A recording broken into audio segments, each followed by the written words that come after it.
Të nderuar televizikues, përshëndetje, unë jam Flutura Kasa dhe do të jemi bashkë në këtë edicion informativ këtu në Drita e Televizion. Ju njohim me zhvillimet e ditës. Kryeministri Edi Rama deklaroi se votimi në Kuvend për imunitetin e zëvendës kryeministres dhe ministres së infrastrukturës Belinda Balluku nuk do të cënojë progresin e Shqipërisë drejt Bashkimit Evropian. Ai shtoi se kërkesa e SPAK nuk plotësonte kriteret për të pranuar pasi nuk paraqiste asnjë akuzë konkrete për korrupsion. Rama theksoi gjithashtu se projektet strategjike si porti i Porto Romanos do të vazhdojë sipas planit pavarësisht debateve të fundit. Kryeministri Edi Rama deklaroi se vendimarrja e parlamentit për çështjen e imunitetit të zëvendës kryeministres dhe ministres së infrastrukturës Belinda Balluku nuk do të ketë asnjë ndikim në progresin e Shqipërisë drejt antarësimit në Bashkimin Evropian. Në një konferencë për shtyp, Rama foli edhe për reagimin e ambasadave të huaja lidhur me këtë çështje, duke theksuar se ka zhvilluar diskutime me përfaqësues ndërkombëtar dhe se vendimarrja e institucioneve shqiptare është brenda standardeve ligjore. Nuk ka asnjë frenim në rrugën tonë të pandalshme drejt antarësimit plot në Bashkimin Evropian, konstruktive, nuk ka pasur absolutisht asgjë, jo si ato që janë thënë, po të ngjashme me ato që janë thënë për sa i përket tensionit apo presionit apo kërcënimit. Këto janë gjëra që nuk ndodhin në ato nivele ku bëhen këto diskutime. Sipas tij, kërkesa e paraqitur nga SPAK për heqjen e imunitetit të deputetes Balluku nuk përmbush kushtet minimale për të pranuar nga parlamenti, pasi në materialin e paraqitur nuk ishte ngritur një akuzë konkrete për korrupsion. Në këtë rast nuk jemi përballë një çështje korrupsioni, sepse vetë prokuroria nuk ka ngritur një akuzë për korrupsion, por jemi përballë një çështje në hetim, e cila mund të hetohet lirisht pa as më të voglën pengesë dhe e përsëris atë që thash edhe përpara grupit parlamentar. Unë inkurajoj prokurorinë që të ndjek dhe të hetoj të gjitha pistat ku mund të mendohet se mund të shfaqet gjatë rrugës ferra e korrupsionit. Kreu i qeverisë njoftoi se shumica socialiste do të miratojë edhe ndryshimet ligjore që lidhen me pezullimin nga detyrat të zyrtarëve publik që janë në hetim penal, me qëllim qartësimin e procedurave dhe standardeve në këto raste. Ndjesi të tonit të një fjalie, mendoj që nuk është puna e SPAK-ut të i thot Parlamentit të Shqipërisë çfarë do të bëjë Parlamenti i Shqipërisë. SPAK-ut të shohë punën e vet. Ju flisni, nuk besoj se ka të bëjë me raportin. Ai është një ndryshim i domosdoshëm që do bëhet, siç e kemi thënë, dhe është në proces dhe do votohet. Nuk diskutohet fare. Nuk ka shans që të ndodhi më në Shqipëri që të çohet një prokuror me gjykatës pezullojnë funksionet vitale të qeverisë. Rama komentoi gjithashtu edhe projektin për portin e ri tregtar në Porto Romano, duke theksuar se as Shtetet e Bashkuara të Amerikës dhe as Bashkimi Evropian nuk kanë ushtruar presion lidhur me këtë projekt. Në momentin e fundit, kompania që ka kaluar gjitha fazat dhe duhet bënte ofertimin e fundit është tërhequr duke ju referuar situatës krizës. Nuk kemi arsye që të shikojmë mbrapa ndonjë gjë tjetër ne vetë personalisht. Nuk kemi të dhëna që kompania është ndodhur në ndonjë presion. Por absolutisht jo presion. Po s'ka pasur asnjë shqetësim të shprehur as nga Shtetet e Bashkuara të Amerikës, as nga Bashkimi Evropian, as nga askush. Një koment kryeministri e bëri dhe për takimin që ka zhvilluar me ambasadoren amerikane në Greqi, ndërsa u ndal më gjatë edhe tek situata e çmimeve të karburanteve në vend. Rama theksoi se qytetarët shqiptar kanë nevojë për një treg nafte më të përballueshme se ai aktual. Ne në ligjin që është në konsultim publik, mos gabohem, e kemi përcaktuar që rezerva duhet shkojë në 3 muaj, por në ndërkohë kjo nuk mjafton më tani. Nuk mjafton më si masë sigurie, se mund të jetë thjesht një masë e mjaftueshme për momente të tilla, por ne na duhet të shkojmë përtej sigurisë, ne duhet të shkojmë tek ajo që qytetarët ndjejnë dhe që ajo qytetarët meritojnë të kenë. Një treg nafte më i përballueshëm se sa tregu i sot.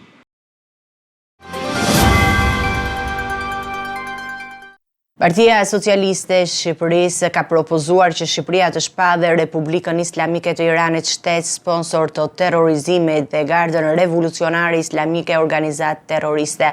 Projekti rezoluta pritet të shqyrtohet dhe të votohet në Kuvendin e Shqipërisë gjatë javës së ardhshme.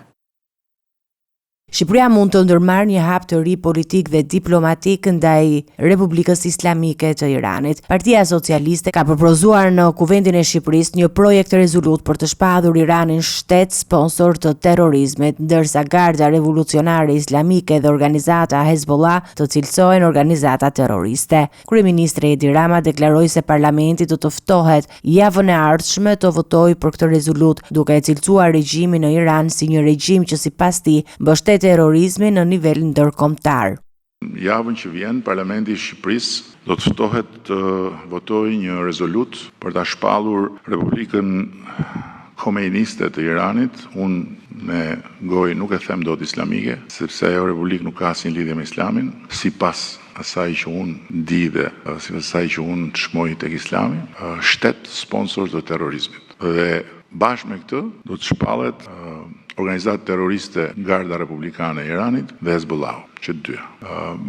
Sepse kjo është e vërteta. Natyrisht në këto hapa nuk jemi pionierët, sepse ka pasur më parë edhe partner, aleat, miq që i kanë hedhur, por është koha që ta bëjmë dhe ne këtë gjë. Ndërkohë, kryetari i grupit parlamentar të Partisë Socialiste Tauland Balla ka depozituar zyrtarisht projekt rezolute në parlament. Sipas dokumentit, përmes kësaj rezolute, Shqipëria synon të bëjë thirrje vendeve demokratike, organizatave ndërkombëtare dhe partnerëve strategjik që të shqyrtojnë masa të koordinuara kundër terrorizmit të sponsorizuar nga shtetet dhe të forcojë bashkëpunimin ndërkombëtar në luftën kundër kërcënimeve. Pas miratimit në parlament, rezoluta pritet të përcillet Këshillit të Ministrave, qeverive aleate si dhe institucioneve ndërkombëtare, përfshirë organizatat e Kombeve të Bashkuara dhe Bashkimit Evropian me qëllim koordinimin e qëndrimeve dhe veprimeve në nivel ndërkombëtar. Autoritetet shqiptare vijojnë të monitorojnë situatën e qytetarëve shqiptarë në lindjen e mesme pas përshkallëzimit të konfliktit. Sipas ministrit për Europën dhe punët e jashtme Ferit Hoxha, deri më tani 17 shtetas shqiptar janë evakuuar me ndihmën e vendeve partnere.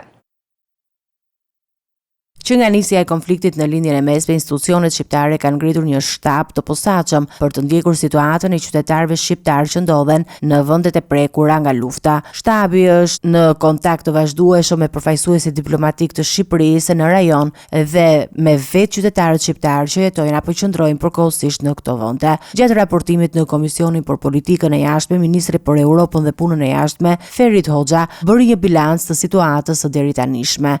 2962 shtetas rezident, 543 shtetas me qëndrim përkohshëm, nga këta të kontaktuar 2511, të interesuar për të larguar nga zona e konfliktit që e kanë shprehur vetë kanë qenë 138 shtetas. Janë larguar individualisht përmes kanaleve mënyra të ndryshme me zgjidhje personale 45 shtetas. Sipas ministrit, situata më e ndërlikuar paraqitet në Iran, ku Shqipëria nuk ka marrëdhënie diplomatike dhe as përfaqësi zyrtare në terren. Për këtë arsye, autoritetet shqiptare po bashkëpunojnë me organizata ndërkombëtare për të ardhur në ndihmë qytetarëve shqiptar që ndodhen në territorin iranian. Kemi qenë në marrëdhënie me Kryqin e Kuq në Shqipëri dhe ekuivalentin e tij në Tiranë, gjysmënën e Kuqe, për të vlerësuar mundësinë që në rast të kërkesave të veçanta specifike qytetarëve tanë të ofrohet ndihmë, çfarë ndihme, çfarë asistence përfshirë për të nxjerrë nga territori i Iranit. Megjithatë, për shkallëzimin e konfliktit në rajon, autoritetet shqiptare kanë vendosur të mos mbyllin asnjë nga ambasadat e tyre diplomatike në vendet e përfshira në konflikt, me qëllim që diplomatët shqiptar të vijojnë të jenë pranë qytetarëve dhe të ofrojnë ndihmë në çdo moment. Studio ligjore amerikane Kezuits ka publikuar raportin e tretë mbi procesin gjyqësor ndaj kryebashkiakut të Tiranës Erion Veliaj. Në dokument ngrihen shqetësime për pengimin e aksesit në provat e çështjes nga ana e SPAK. Sipas raportit, kjo mund të cënojë të drejtën e Veliajt për një proces të rregullt ligjor. Studio ligjore amerikane Kezuits, e cila përfaqëson kryebashkiakun e Tiranës Erion Veliaj, ka publikuar raportin e tretë që analizon procesin gjyqësor ndaj tij. Veliaj ndodhet në paraburgim prej më shumë se një viti, ndërsa procesi ndaj tij vijon të jetë në vëmendje të opinionit publik dhe institucioneve ndërkombëtare. Në raport theksohet se gjatë procedurës hetimore dhe gjyqësore janë evidentuar, sipas autorëve të dokumentit, përpjekjet nga ana e SPAK për të kufizuar të drejtën e kryebashkiakut për një gjykim të drejtë. Sipas studios ligjore, Prokuroria e posaçme i ka bllokuar vazhdimisht Viliajt mundësinë për të pasur akses të plotë në dosjen e provave, e cila përmban rreth 60.000 faqe dokumente. Raporti kujton se me 9 mars gjykata e shka së parë hodhi poshtë qëndrimin e SPAK dhe urdhëroi prokurorin që t'i vërë në dispozicion të pandehurit dosjet e provave për shqyrtim. Gjykata vendosi gjithashtu shtyrjen e seancës gjyqësore për 2 javë në mënyrë që mbrojtja të kishte kohë mjaftueshme për të analizuar materialet e çështjes. Megjithatë, sipas raportit, mbetet e diskutueshme nëse një volum kaq i madh provash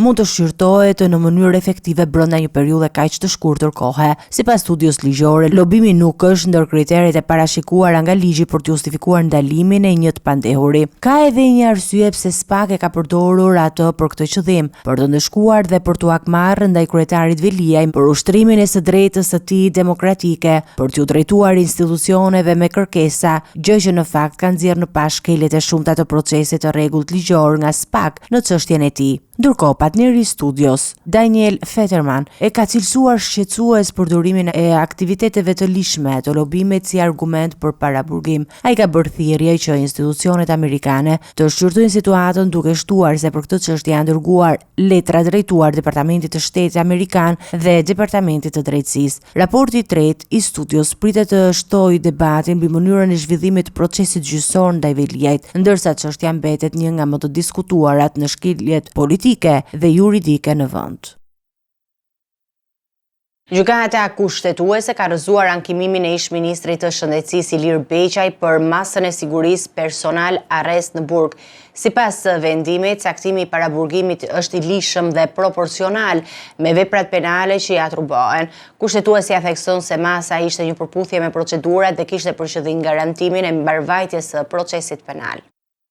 Gjykata kushtetuese shpalli vendimin për çështjen e ish-ministrit të Shëndetësisë Ilir Beqaj, i cili kishte paraqitur një ankimim individual kushtetues kundër vendimeve gjyqësore që e kishin lënë atë në paraburgim. Beqaj kërkonte shfuqizimin e masës së sigurisë personal arrest me burg, duke konsideruar atë pavlefshëm dhe antikushtetues. Në arsyetimin e vendimit, gjykata kushtetuese vlerëson se pretendimet e Beqajt janë të pabazuara, pasi masa e caktuar ka pasur për qëllim të lishëm garantimin e mbarvajtjes së procesit penal ndaj tij. Gjithashtu, kushtetuesi anënvezon se paraburgimi nuk është jo proporcional në raport me rrethanat e çështjes dhe me veprat penale për cilat ai dyshohet. Vendimi i gjykatës konfirmon se caktimi i masës së sigurimit personal ndjek procedurat e përcaktuara nga Kodi i Procedurës Penale dhe është i justifikuar nga mënyra për të mbrojtur procesin ligjor dhe drejtësinë në vend. Beqaj do të vazhdojë të qëndrojë në paraburgim deri në përfundimin e hetimeve dhe proceseve gjyqësore për rastin e tij.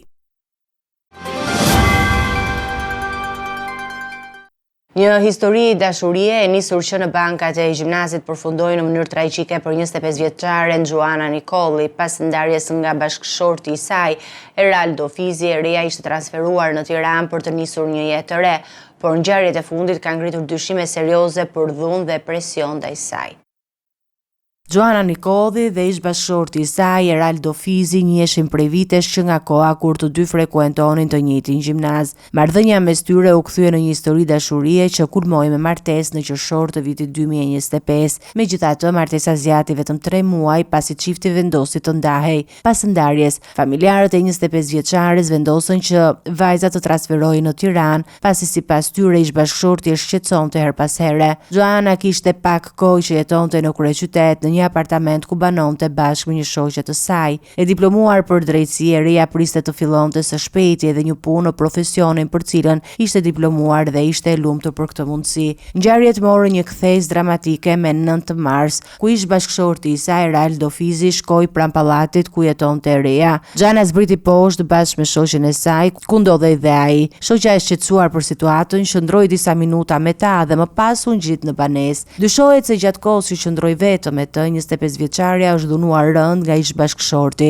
Në gjendje të rënduar psikologjike dhe fizike, është kthyer në banesë rreth orës 03 të mëngjesit. Të nesërmen, shoqja me cilën ndante banesën është larguar për në punë në orët e para të mëngjesit. Rreth orës 07, pasi mbeti vetëm në banesë, dyshohet se Joana ka konsumuar një substancë të rrezikshme. Më pas ka nisur të shkruajë një letër lamtumire për familjen. Sipas të dhënave, ajo kishte edhe 3 motra të tjera dhe pasi kishte ndërmarrë këtë veprim, veprim telefonoi njërin prej tyre që jetonte në Angli duke i treguar për gjendjen e saj. Motra e alarmuar njoftoi menjëherë një shoqe dhe pronarin e banesës me qira. Ky i fundit lajmëroi menjëherë ambulancën dhe policinë, ndërkohë autoritetet kanë nisur hetimet për të zbardhur plotësisht rrethanat e ngjarjes, duke verifikuar edhe mënyrën se si eria kishte siguruar substancën e rrezikshme. Hetuesit kanë ngritur dyshime të forta edhe ndaj ish-bashkëshortit Eraldo Fizi, i cili aktualisht rezulton në arrati.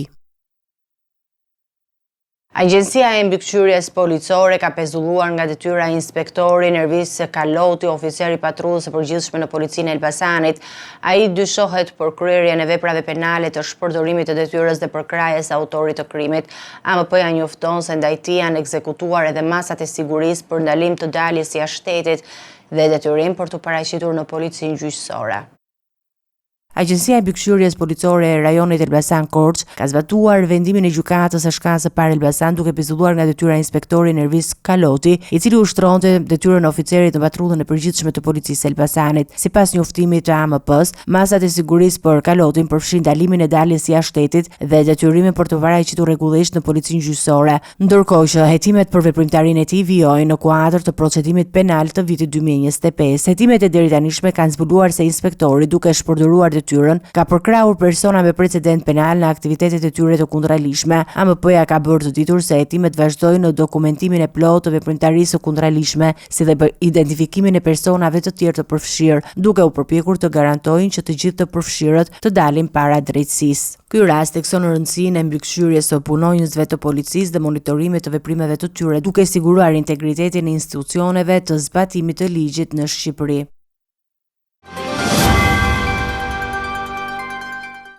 Eci me të tjera zhvillime, kryeministri Albin Kurti tha se vendi nuk ka nevojë për zgjedhje të reja dhe se kuvendi duhet të funksionalizohet sa më parë.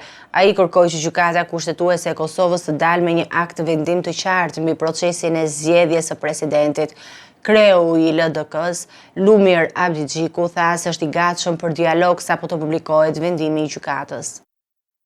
Kryeministri Albin Kurti ka vlerësuar një marrëveshje me opozitën për zgjidhjen e presidentit dhe është e domosdoshme për të shmangur zgjedhjet e reja, të cilat sipas tij janë të panevojshme. Ai ka theksuar rëndësinë që gjykata kushtetuese e Kosovës të dalë me një akt vendim të qartë lidhur me procedurat për zgjedhjen e presidentit, për të garantuar që çdo veprim i mëtejshëm të jetë në përputhje me kushtetutën dhe ligjin. Sipas kryeministrit, funksionalizimi i shpejtë i kuvendit është i domosdoshëm për stabilitetin institucional dhe për të shmangur pasiguritë politike që mund të linë nga mbështetjet e krijuara në institucionet kryesore të vendit. Kreu i LDK-s, Lumir Abdigjiku, në anën tjetër ka konfirmuar gatishmërinë e tij për të pranuar ftesën për dialog me kryeministrin, por ka shtuar se gjithçka do të varet nga akt gjykimi që do të nxjerrë gjykata kushtetuese e Kosovës. Sipas Abdigjikut, menjëherë pas publikimit të vendimit do të jetë i gatshëm të ulet në tërez me Kurtin për të diskutuar rrugën më të mirë për zgjedhjen e presidentit dhe për të siguruar një proces transparent dhe kushtetues. Aktualisht dy lëndë janë të hapura në gjykatën kushtetuese, të cilat lidhen me paqartësinë kushtetuese në zgjedhjet e presidentit. Debati parlamentar u bllokua pasi vetvendosja propozoi dy kandidatë të saj, ndërsa opozita kërkonte që posti të jepet për një kandidat konsensual, gjë që krijoi një situatë ngërçi në institucion. Ky zhvillim ka shtuar presionin mbi palët politike për të gjetur një zgjidhje të përbashkët që të ruajë stabilitetin institucional dhe integritetin e procesit zgjedhor në Kosovë. Të nderuar teleshikues, do të njihemi me parashikimin e motit. Territori shqiptar për datën 14 mars 2026 do të ndikohet nga masa ajrore relativisht të paqëndrueshme, duke sjellë vranësira dhe rreshje të dobta shiu në disa zona të vendit. Paraditja do të karakterizohet nga alternime mes diellit dhe vranësirave, ndërsa në zonat lindore dhe qendrore priten rreshje të dobta shiu. Pasditja vijon me vranësira të pakta dhe intervale me diell në zonat bregdetare dhe jugore. Temperatura minimale pritet të zbresë deri në 2 gradë Celsius, ndërsa ajo maksimale do të arrijë deri në 17 gradë Celsius. Gjatë ditës priten rreth 4 deri në 6 orë me diell. Era do të fryjë lehtë deri mesatare nga drejtimi jug-perëndimor me shpejtësi 2 deri në 5 metra për sekond. Deti do të ketë dallgëzim të ulët rreth 1 deri në 2 ballë. Indeksi ultraviolet për Tiranën pritet të jetë i ulët rreth 3. Sipas të dhënave astronomike, lindja e diellit në Tiranë do të jetë rreth orës 5:48 minuta, ndërsa perëndimi rreth orës 17:52 minuta. Temperaturat minimale dhe maksimale për disa qytete kryesore të Shqipërisë do të jenë si më poshtë. Shkodër, 9 deri në 16 gradë Celsius. Kukës, 8 deri në 14 gradë Celsius. Peshkopi, 6 deri në 12 gradë Celsius. Tiranë, 11 deri në 17 gradë Celsius. Durrës, 9 deri në 16 gradë Celsius. Kavaj, 8 deri në 16 gradë Celsius. Elbasan, 10 deri në 16 gradë Celsius.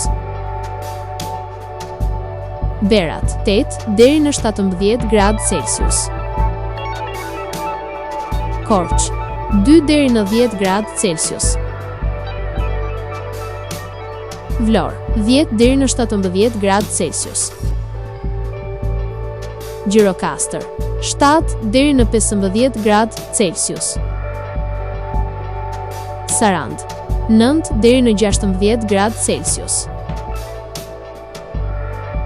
Territori i Kosovës për datën 14 mars 2026 do të karakterizohet nga mot relativisht i qëndrueshëm, me vranësira të pjeshme dhe intervale me diell.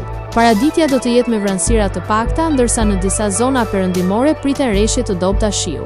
Pasditja vijon me mot të qetë dhe intervale me diell. Temperatura minimale pritet të zbresë deri në 1 gradë Celsius, ndërsa ajo maksimale do të arrijë deri në 16 gradë Celsius. Era do të fryjë lehtë nga drejtimi perëndimor me shpejtësi 2 deri në 4 metra për sekond. Indeksi ultraviolet për Prishtinën pritet të jetë i ulët rreth 3. Sipas të dhënave astronomike, lindja e diellit në Prishtinë do të jetë rreth orës 5:43 minuta, ndërsa perëndimi rreth orës 17:47 minuta. Temperaturat minimale dhe maksimale për disa qytete kryesore të Kosovës do të jenë si më poshtë. Mitrovic, 4 deri në 15 gradë Celsius. Podujev, 1 deri në 14 gradë Celsius. Skënderaj, 1 deri në 14 gradë Celsius. Pej, 5 deri në 12 gradë Celsius. Prishtinë, 3 deri në 14 gradë Celsius. Gjakov, 2 deri në 16 gradë Celsius. Malishev, 5 deri në 15 gradë Celsius. Gjilan, 1 deri në 14 gradë Celsius. Ferizaj, 3 deri në 14 gradë Celsius. Kaçanik, 4 deri në 13 gradë Celsius. Suharek, 6 deri në 16 gradë Celsius. Prizren, 3 deri në 14 gradë Celsius. Ishte gjithçka e përgatitur në këtë edicion informativ. Për më shumë zhvillime klikoni në faqen tonë zyrtare drita.tv. Mund na ndiqni në rrjetet sociale Facebook, Instagram, YouTube, ku jemi me përditësime në çdo kohë. Vazhdoni të qëndroni në shoqërinë e televizionit Drita, bashkë me u takofshim në edicionin e ardhshëm.